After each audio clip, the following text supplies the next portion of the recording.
El martes vamos a estar entregando los premios Popa a las 5 de la tarde en la sede marplatense de la Asociación de Capitanes de Pesca, y va a ser galardonado un hombre que vino a vivir a Mar del Plata hace ya más de 3 décadas, que tiene la responsabilidad de no solo juntar, porque está mal decir, bueno, no hay que juntar el material, sino de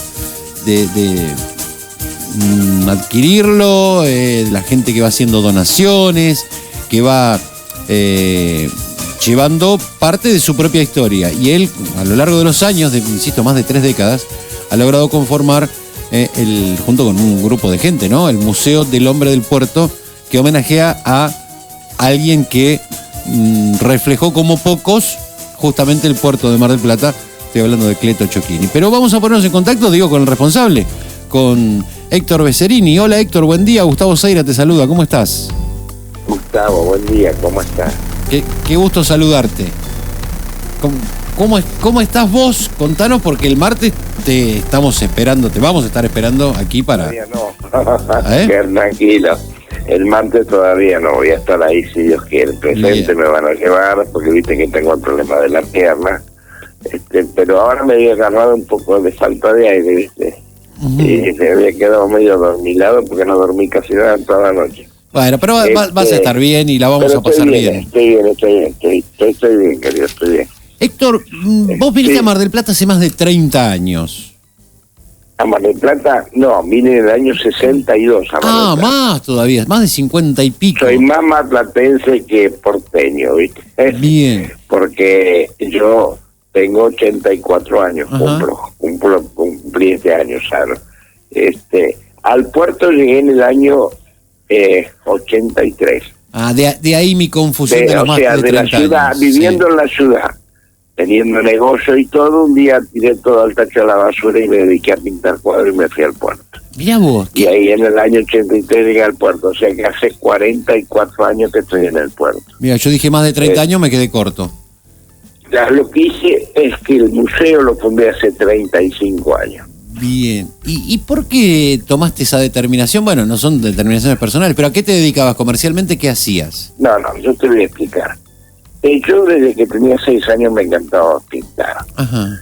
¿No es cierto? Pero mi padre era militar y eso no lo veía con buenos ojos. Quiere decir que no me alentó mucho a mis ambiciones artísticas. Entonces me fui a estudiar, como todo el mundo, pero ya por los primer año, segundo año, me echaron de la escuela porque empecé a hacer de rata, porque me iba a dibujar allá a los bosques de Palermo. Mira. Y me dediqué al comercio porque no quise seguir estudiando. En Buenos Aires tuve mi primer negocio a los 17 años, después me fui al sur, y después en el año 62 me vine a Mar del Plata. Empecé mi vida comercial primero en una empresa, la Mortona en aquella época, y después me independicé. Mirá. Pero en el año 80 tuve un pequeño infarto, y un médico que me atendía, macanudo, me dice qué era lo que me gustaba hacer a mí, y yo dije, a mí me encanta pintar.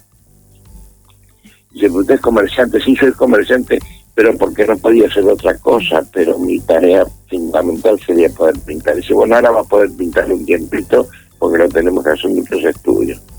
Y eso ocurrió en el año 80. Ahí me lo tomé muy en serio, y dije, me tomé un año sabático, me pongo a pintar, me pongo a estudiar, me fui a la Asociación de Artistas Plásticos, y al año vendí mi primer cuadro, y entonces al otro día vendí el negocio, vendí todo, y dije, voy a vivir de la pintura. Mira vos. Pero ¿qué ocurrió? Sí, no. Si te lo tengo que contar bien, es una experiencia muy particular. Aparte estaba en la mitad de mi vida, ¿viste?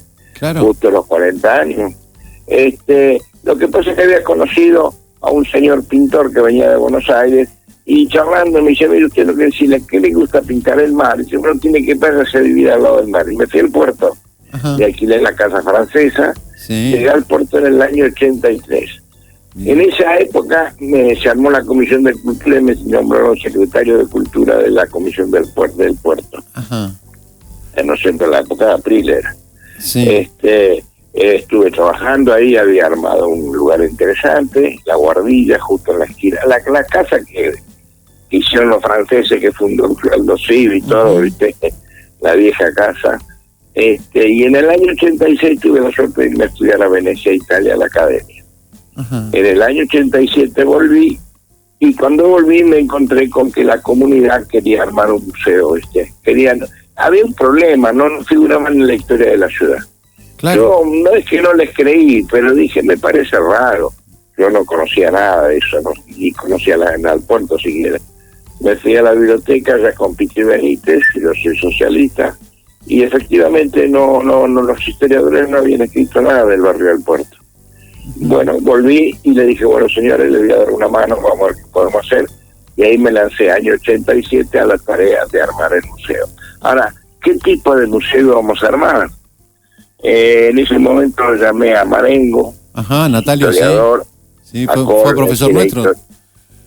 Fue profesor nuestro, acá estamos con Carla Bebaco al aire, y fue profesor nuestro, Natalio, de Historia del Arte. De Historia del Arte, exactamente. Claro. Entonces, ahí está lo Martorella, un vecino del puerto, sí, claro, que estaba muy interesado y tenía mucho material. Vendía materiales de construcción, vendía. ¿Cómo? Digo, Ítalo justamente vendía materiales de construcción.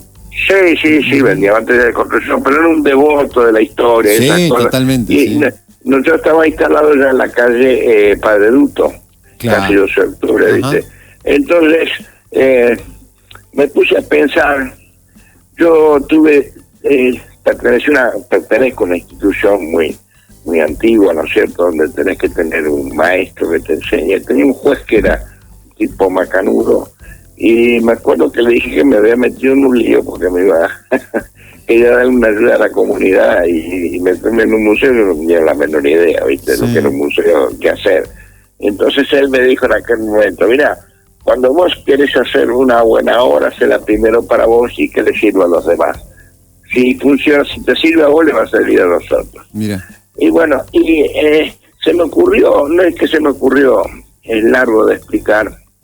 Hoy te puedo dar con mayor tranquilidad otro razonamiento más contundente.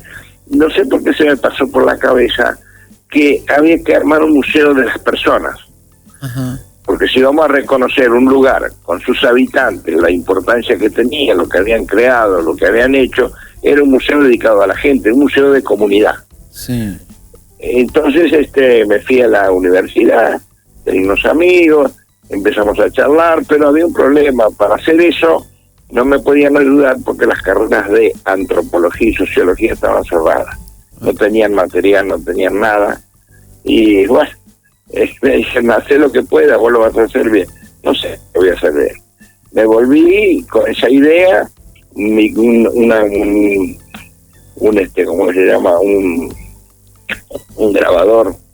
Y a los 2 o 3 días se presentó una señora, Elba Mascaretti, que había sido directora de escuela, maestra de casi todas las escuelas del puerto, conocía a todo el mundo. Me dice, me gustaría darle una mano. Y ahí empezamos a armar el famoso archivo oral. ¿Qué quería decir? Ir casa por casa a preguntarle a la gente cuándo habían llegado, cómo había empezado la historia. Y bueno, hoy hay un archivo con más de 180 voces grabadas, hay personas que ya han fallecido, ¿viste? Pero se armó lo que se llama el Museo de Comunidad con Patrimonio Intangible. El patrimonio intangible, vos tenés los objetos que se ven, pero los pensamientos, los valores, todas esas cosas que la gente traía no se ven, son intangibles. Y bueno, yo logré armar eso. Lógicamente que al poquito tiempo se incorporó un chico que estudió de museólogo, pobre, murió hace 3 años, que era el que me iba a suceder a mí. Y también al mismo tiempo se sumó José Mateo, y doctor en historia, ¿viste? Y les expliqué cuál era la idea que yo tenía, de lo que quería hacer. ¿Por qué? Porque había pasado así. Yo te voy a decir algo que yo digo cosas que son mías, no es la verdad. Cada uno tiene su opinión, ¿no es cierto? Entonces, cuando yo me quedé pensando en lo que me había dicho este hombre, qué obra quería hacer yo, que me faltaba a mí, yo me di cuenta que había una cosa que me faltaba por varias situaciones que me habían sucedido, era que yo no sabía quién era. No sabía quién era bien, como se debe saber, no se hacía el árbol genealógico, no había autoconocimiento en aquella época, menos ahora todavía, ¿no? Entonces, ¿qué pasaba? El puerto estaba lleno de italianos. Teníamos una muestra maravillosa de lo que había sido la gran emigración. En lugar para trabajar, un buen laboratorio para trabajar en ese aspecto, ¿no? Porque cuando uno sabe la historia es así, la historia no es para contar lo que pasó, sino para entender lo que nos pasa. Y cuando vos ves los problemas que nosotros tenemos, vos te haces la pregunta, a mí me encanta la filosofía, te haces la pregunta y decís, ¿nosotros tenemos un problema económico o otra cosa? Y en realidad nosotros no tenemos un problema económico, tenemos un problema cultural. ¿Y qué es el problema cultural? Es que no sabemos quiénes somos porque nunca trabajamos sobre el árbol genealógico, sobre el autoconocimiento ni nada. ¿Te imaginas? El puerto lleno de italianos, sicilianos, napolitanos, era un lugar especial para empezar a trabajar en eso. Claro, era una tarea un poquito difícil, no muy reconocida, pero no importaba porque lo mismo había que armar una historia. Y bueno, ahí nos pusimos a hablar de la historia de cómo había aparecido el pueblo, cómo había surgido, por qué la construcción del puerto. Y nos llevábamos muchas sorpresas desagradables, realmente muy desagradables. Pero hay que, como la historia hay que tomarla como sucedió, como ocurrió y no hacer crítica, ¿viste? Pero sí tomar conciencia de esas cosas sucedieron. Nos pusimos a trabajar, trajimos una socióloga de Buenos Aires, otro muchacho que estaba estudiando en aquel momento, ya me va a salir, se me escapó, y armamos un equipito de trabajo y trabajamos casi 30 años con eso. Hoy tenemos, Roberto Penici nos hizo el famoso árbol genealógico de casi 1000 personas que él encontró de su familia. Qué grande, Roberto. Un trabajo fantástico con el cual podemos trabajar con las maestras. Y empezamos a armar la historia, pero la historia la hicimos lo más completa posible, arrancando con el puerto de Buenos Aires, la aparición de los andaluces, después cómo aparece un señor navegando por acá que lo manda un portugués para ver estos lugares y descubre lo que es Mar del Plata y descubre el centro, que ya era un puerto hecho, cómo aparece el primer italiano a pescar cuando la gran emigración allá del 70 a 1930, Peluso, y también cómo se arma la villa de gente rica en lo que hoy es la ciudad de Mar del Plata, ¿no? Ajá. Bueno, todo eso, cómo se va políticamente, socialmente desarrollando, económicamente, y qué pasa entre medio, porque a mí siempre me llamaba la atención que cuando hacía las entrevistas, la gente me decía, íbamos a Mar del Plata, y yo decía, pero caramba, esto no era Mar del Plata. Sí. No era Mar del Plata, no fue Mar del Plata hasta el año 47. Uh-huh. Ellos ya habían aparecido acá después de un gran temporal que le había roto todos los boxes en el centro porque le quisieron hacer un juicio de expulsión que no funcionó por inmorales, por incultos, para sacarlos de la playa, porque yo estaba estacionado donde está el Torreón del Monje, ¿viste? Claro. Y empezaron a trabajar bien, y ese lugar era exclusivo de la gente de Buenos Aires. Entonces decidieron sacarlo. Como no se iba, les hicieron un juicio, el juicio no prosperó, los corrieron a Punta Iglesia, vino un gran temporal, allá por el año 1922, 23, ya se había empezado la obra del puerto, porque el puerto surgió a raíz del intento de hacer el canal de Panamá y el puerto de Montevideo. En realidad Mar del Plata no nace como Villa. Mar del Plata no es una ciudad turística, es una ciudad con turistas, ¿no? Uh-huh. El proyecto verdadero de Mar del Plata fue la construcción del gran puerto de Aguas Profundas en el centro. Mirá. Pero ya se había hecho un puerto que lo habían hecho los portugueses, el puerto de Laguna de los Padres. Sí. Después todo cambia cuando el hijo del Uro, por la fiebre amarilla, decide armar un country acá para esta gente y arman la villa famosa, ¿no es cierto? Uh-huh. Pero ya habían aparecido aquel tal Peluso a pescar, que se sorprendió, vino a trabajar al galpón de lana y se sorprendió de que había una cantidad de peces y de mar, ¿viste? Nosotros no estamos acostumbrados a comer pescado, no somos un país que come pescado, come carne, ¿viste? Entonces nadie le daba bolilla a eso. Y bueno, y ahí comenzaron a trabajar. Primero eran poquitos, vino Peluso, Sasso, Medones, Yacaglia, Tesoriero, toda esa gente, y se armaron y se pusieron en ese lugar que era estratégico. Pero cuando vino el ferrocarril, en el año 1894 empezaron a mandar pescado a Buenos Aires y vinieron más pescadores. Y bueno, ahí la cosa se complicó y ahí es donde empieza este tire y afloje para que se fueran, como no se querían ir. Y aparte había un caso curioso, que el nuevo puerto se estaba haciendo de Juan B. Justo para abajo, que no era Mar del Plata. Claro. Eran las tierras de Peralta Ramos, ¿viste? Sí. Hijo, que estaba haciendo el pueblo del puerto. Sí.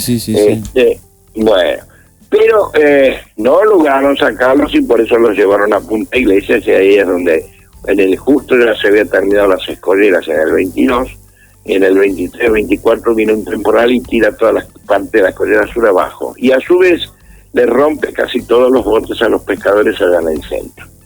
Ahí se juntaron los vecinos con dinero y decidieron regalarle botes nuevos, pero le dijeron, y bueno, pero se van a tener que ir para el puerto nuevo.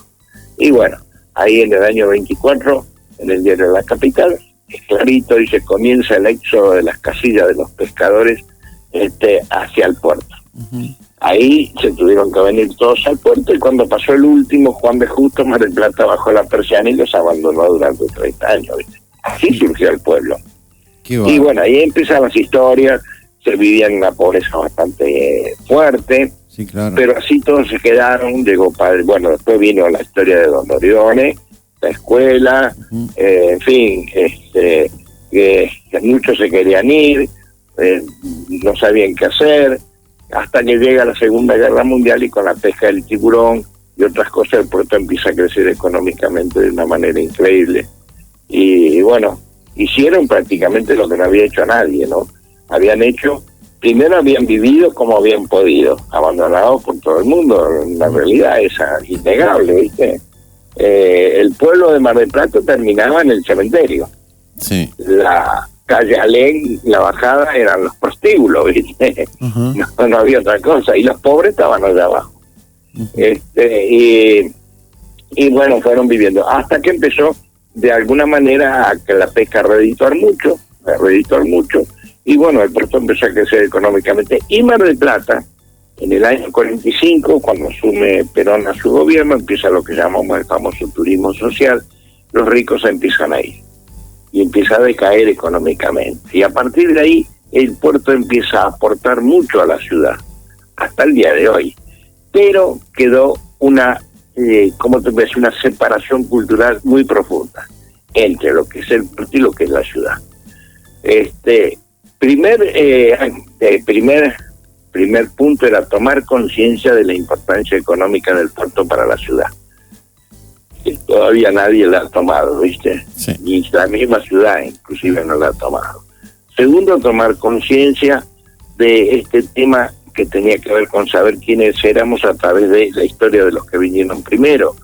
¿Quién nos desciende de un italiano, de un español? Sí. Y sabemos que descendemos, pero no tenemos más noción de nada. Y no sabemos que hay una parte que se hereda. Vos viste cuando vos te decían, tenés el color de ojo de tu abuelo, tenés la nariz de tu abuela. Bueno, esa es la parte material, pero la parte espiritual, que no tiene nada que ver con la religión, la parte espiritual es el pensamiento, también se hereda, y también lo heredás de tus abuelos, de tus abuelas y de 40.000 personas que estuvieron antes que vos.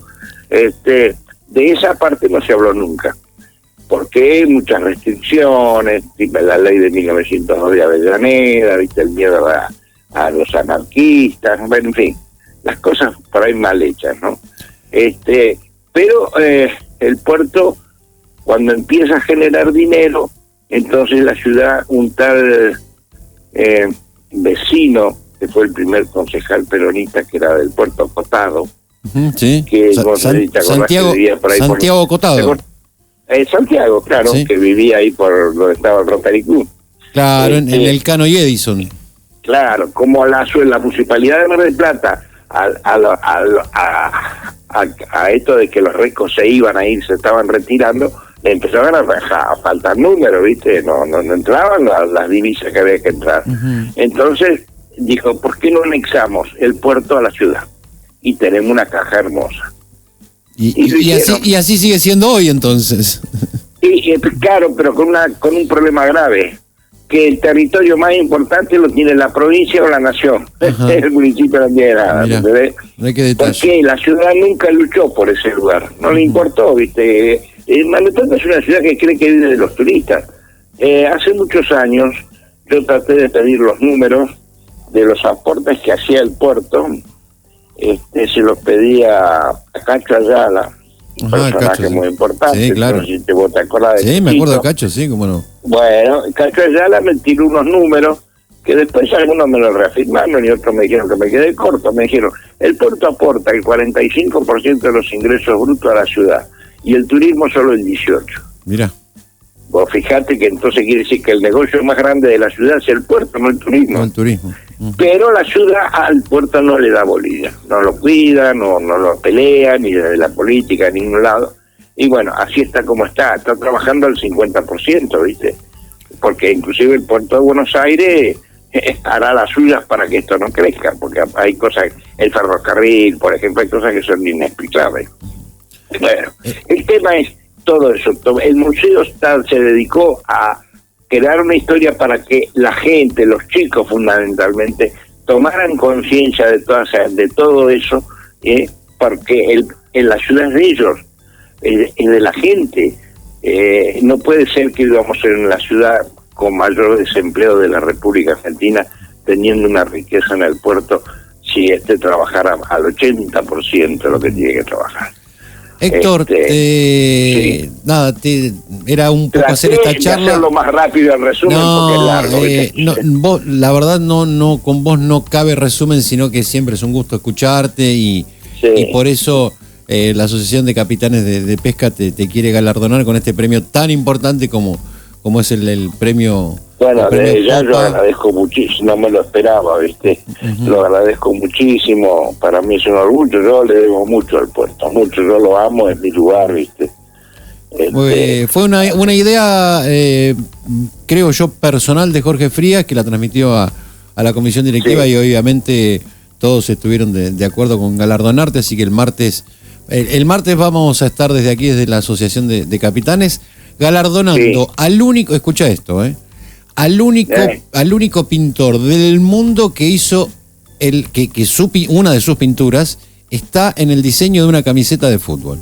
Ah, sí, bueno, eso es otro orgullo también mío, ¿viste? Ahí tenés otra. Se lo debo al puerto, ¿viste?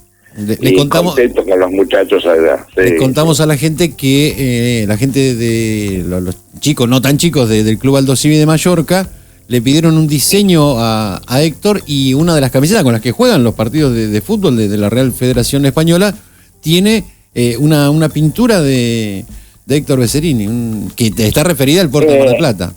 Claro, esas dos barcas son un cuadro que eran dos barcas que me hizo pintar el nieto del dueño de esas barcas, que era médico. No me acuerdo el apellido ahora, tan conocido, ¿viste? Y yo le pinté un cuadro grande para la casa con los dos barcos del abuelo. Mira.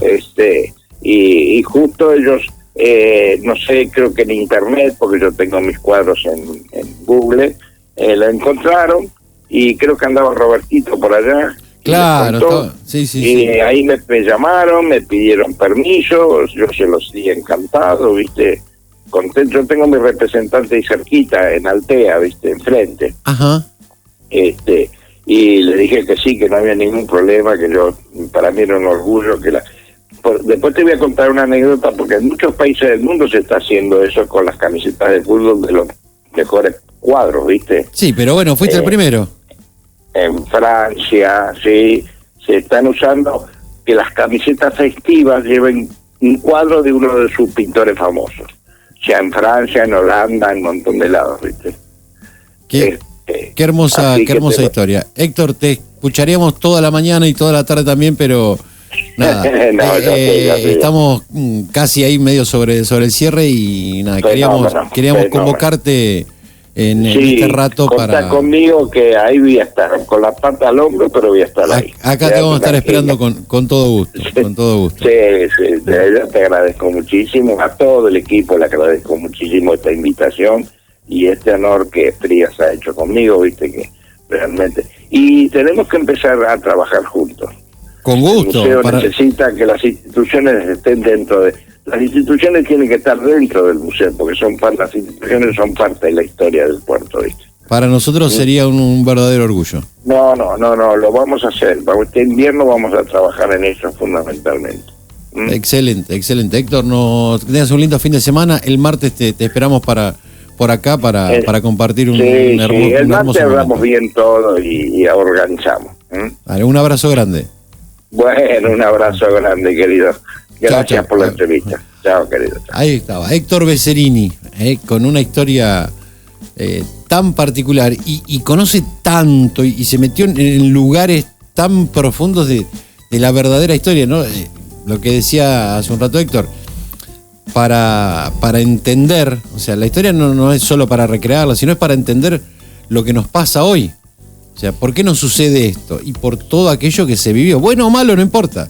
Pero... De avanzada, además, porque el pensamiento que tenía en esa época es el que mucha gente recién ahora está implementando. Sí, y hay mucho más. Un personaje de avanzada realmente. Hay mucho más que bueno, por una cuestión de tiempo no lo ha contado Héctor, pero cuando el museo empieza en la Sociedad de Fomento del Puerto, en Padre Duto, casi 12 de octubre. Y empezó con una cosita muy chiquitita. Y se fue abriendo y se cruza en el camino con gente que lo mencionó Beserini, con Italo Martorella. Italo Martorella tenía un corralón de material de construcción en Edison y Guanani. Y también un hombre inquieto por todo el tema de la cultura. Y empezaron como a empujar. Claro, se encontraron con un hombre que le dijeron, che, hacete cargo de esto. Pero no es que dijo, bueno, me hace cargo. No, se fue y se metió en la facultad y empezó a buscar. Testimonió, tiene 180 voces grabadas, gente que ya no está en este plano, 180 testimonios contando cómo es la historia de cómo vivieron cada uno. Y sobre todo tiene un doble valor, o triple o cuádruple, que la gente de esas generaciones, ¿sí? Estamos hablando de personas que nacieron en el 1900, 1890 y pico, no tenían...